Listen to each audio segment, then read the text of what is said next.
Today, I want to share a powerful secret that I came across in just one verse in the Bible that has to do with healing. And if you've been trying to navigate some mental, emotional, or physical pain, this might be the missing piece. So if that sounds like something you're interested in, get something to hydrate yourself, get your journal, get your pen, and let's just ease right into it.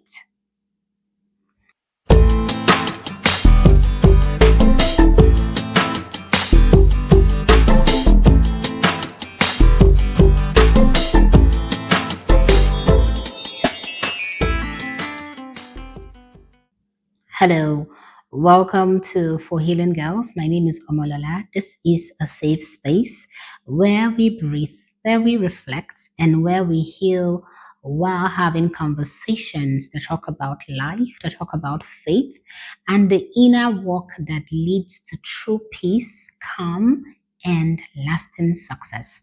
If that sounds like something you're interested in, then maybe you want to tap the subscribe button, or maybe you want to wait at the end of this video to do so. Whatever the case is, let's just talk about why we're here today. And we'll start by reading Joshua 5:8.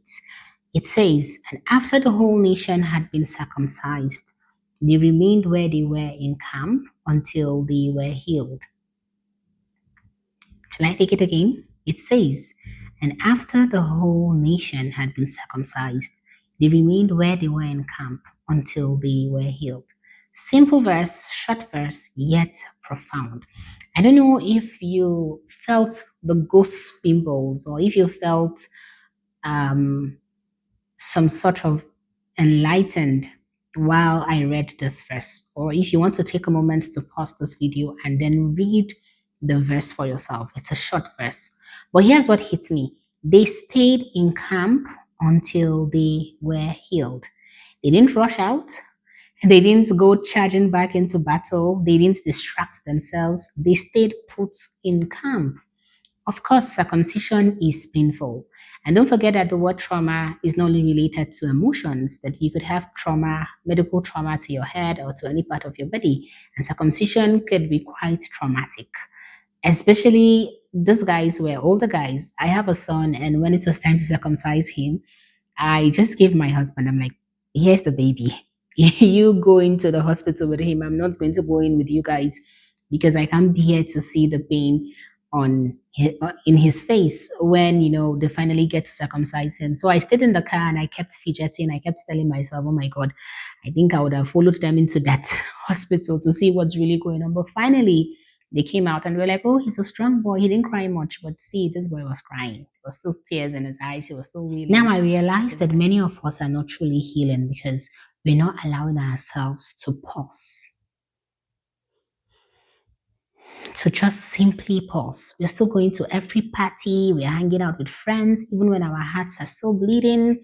We've been watching our favorite shows, we're eating out of anxiety, we're oversharing online and in person. We're pretending that we're okay, but healing does not really happen in the crowd. So, what I have realized from Joshua 5:8 is that solitude is sacred in the healing journey. Solitude is sacred. And there's a difference between solitude and isolation. And I think I've said this like twice, and I'm going to do a video on what that is. Isolation is you refusing the help and company of people that you know can help you, and just being on your own at the detriment of your mental health. But solitude is intentional. It's you intentionally saying, "You know what? I have gone through it. And right now, I just need the peace and the quiet of my own company and my own thoughts and prayers to God." So you are allowed, in fact, I think scrap that, not allowed.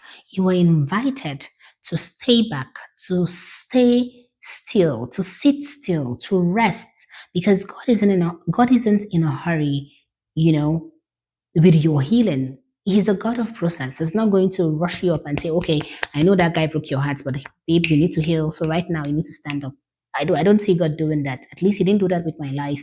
I've seen that God is a God of process, that He understands that the wound happened yesterday and it's not just going to miraculously heal, that there will be need for it to clot and everything before it gets to a point of healing and becomes a scar.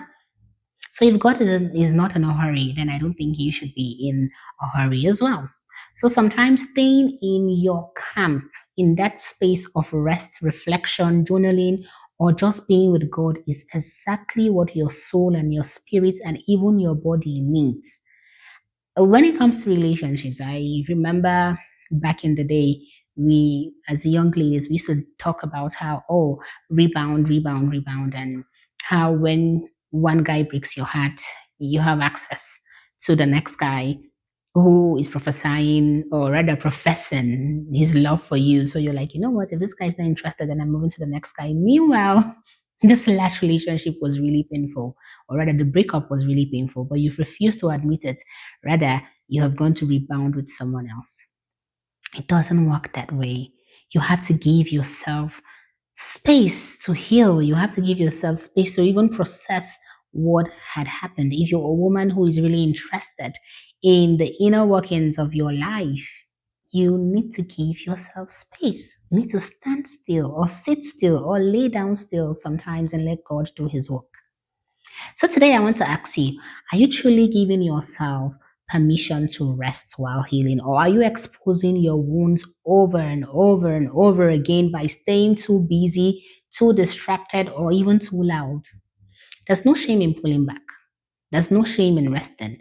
You're not weak because you're taking a step back and you're not hanging out with friends and, distracting yourself up and down. In fact, you're wise if you do that. It's wise.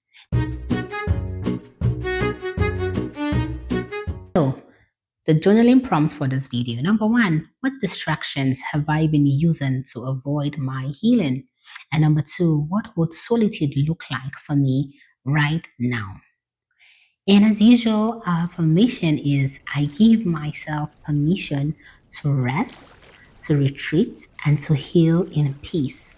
I do not have to rush my recovery. God is working in my stillness.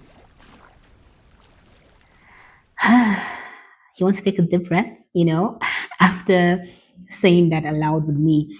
And if this video resonated with you, if this topic resonated with you, if this talk and this DIY healing tips resonated with you from the Bible, of course, I want you to comment below and I would love to hear your thoughts on the video, on the tip of solitude. I would love to hear you affirm that you choose rest if that's something that you've decided to do.